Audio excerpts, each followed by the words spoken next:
Hi friends, welcome to విద్యా kitchen dairy. Friends, ఇవాల్టి మన స్పెషల్ రెసిపీ సన్న కారపూస. శనగపిండి లేకుండా పుట్నాల పప్పుతో క్రిస్పీగా గుల్లగా కారపూసని ఎలా చేసుకోవాలో ఈరోజు వీడియోలో నేను మీకు చూపిస్తాను.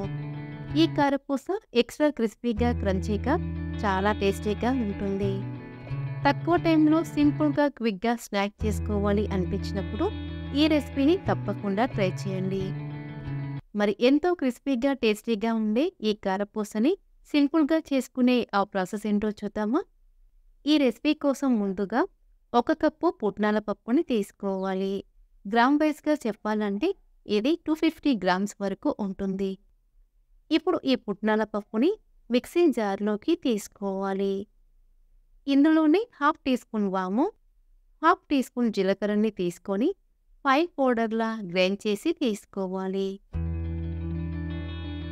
ఎక్కడ బరకనేది లేకుండా ఇలా మెత్తగా గ్రైండ్ చేసి తీసుకోవాలి.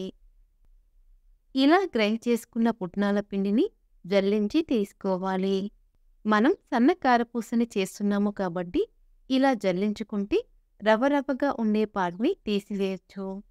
ఇలా జల్లించుకున్న తరువాత మిగిలిన బరకని తీసివేయాలి. ఏ కప్పుతో అయితే పుట్నాల పప్పుని తీసుకున్నామో అదే కప్పుతో 1/2 కప్పు బియ్యం పిండిని తీసుకోవాలి. ఈ బియ్యం పిండిని కూడా జల్లించి తీసుకోవాలి. ఇలా జల్లించుకున్న తరువాత ఇందులోకి రుచికి సరిపడా ఉప్పు, 1/2 టీ స్పూన్ కారాన్ని తీసుకోవాలి. తరువాత ఉప్పు కారం పిండిలో కలిసిపోయే విధంగా ఇలా బాగా కలుపుకోవాలి. తర్వాత ఇందులోకి 2 టేబుల్ స్పూన్ల బటర్ని తీసుకొని బటర్ మొత్తం పిండిలో కలిసిపోయే విధంగా ఇలా చేతితో ప్రెస్ చేసుకుంటూ బాగా కలుపుకోవాలి. ఇలా కలుపుకున్న తరువాత ఇందులోకి కొద్ది కొద్దిగా గోరువెచ్చటి నీళ్ళని తీసుకుంటూ పిండి ముద్దలా కలుపుకోవాలి.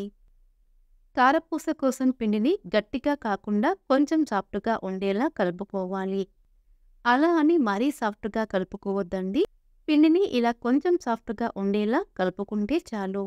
పిండిని ఇలా సాఫ్ట్గా కలుపుకొని పక్కనుంచుకోవాలి. ఇప్పుడు డీప్ ఫ్రై కోసం ఆయిల్ని వేడి చేసుకోవాలి.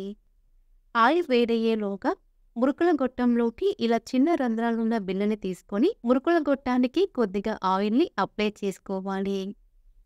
తర్వాత కొద్దిగా పిండిని తీసుకొని ఈ పిండి ముద్దని మరొకసారి బాగా కలుపుకోవాలి. ఇలా కలుపుకున్న పిండి ముద్దని మురుకుల గొట్టంలో నింపుకోవాలి. ఆయిల్ బాగా వేడిన తరువాత స్టవ్ని లో ఫ్లేమ్లో పెట్టుకొని ఇలా పల్చగా కారపూసని ఒత్తుకోవాలి. కారపూస కాస్త గట్టిపడే వరకు కదిలించకుండా మీడియం ఫ్లేమ్లో ఫ్రై చేసుకోవాలి. కారపూసని ఇలా పల్చగా వేసుకుంటే మరొక వైపుకి టర్న్ చేసుకోవాల్సిన అవసరం లేదండి. 2 వైపులా చక్కగా ఫ్రై అయిపోతుంది. కారపూస ఇలా కొంచెం గట్టిపడిన తరువాత గరిటెతో ఇలా అటు ఇటు మూవ్ చేసుకుంటూ మీడియం ఫ్లేమ్లో క్రిస్పీగా అయ్యే వరకు కాల్చుకోవాలి. కారపూస ఫ్రై అవ్వడానికి ఎక్కువ టైం పట్టదండి.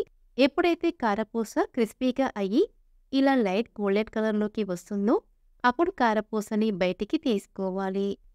కడాయిలోకి ఆయిల్ని ఎక్కువగా తీసుకొని కారపూసని పల్చగా వేసుకుంటే మరొక వైపుకి టర్న్ చేసుకోవాల్సిన అవసరం లేదండి. ఇన్ కేస్ మీరు కారపూసని మందంగా వేసుకుంటే కారపూసని 2 వైపుకి కూడా టర్న్ చేసుకొని 2 వైపులా క్రిస్పీగా అయ్యే వరకు కాల్చుకోవాలి. ఇలాగే పిండి మొత్తాన్ని కారపూసలా ఫ్రై చేసుకొని తీసుకుంటే ఎంతో క్రిస్పీగా టేస్టీగా ఉండి సన్న కారపూస రెడీ. ఇలా శనగపిండి లేకుండా పుట్నాల పప్పుతో చాలా సింపుల్గా కారపూసని చేసుకోవచ్చు. ఈ కారపూస ఎక్స్ట్రా క్రిస్పీగా క్రంచీగా చాలా చాలా టేస్టీగా ఉంటుంది. పిల్లలు స్కూల్ నుండి వచ్చేసరికి ఇలా చేసి పెట్టారంటే పిల్లలు చాలా ఇష్టంగా తింటారు. సో ఫ్రెండ్స్, ఈ రెసిపీ మీకు నచ్చితే లైక్ చేయండి, మీ ఫ్రెండ్స్కి షేర్ చేయండి. మరిన్ని రెసిపీస్ కోసం మా ఛానల్ని సబ్స్క్రైబ్ చేసుకోండి.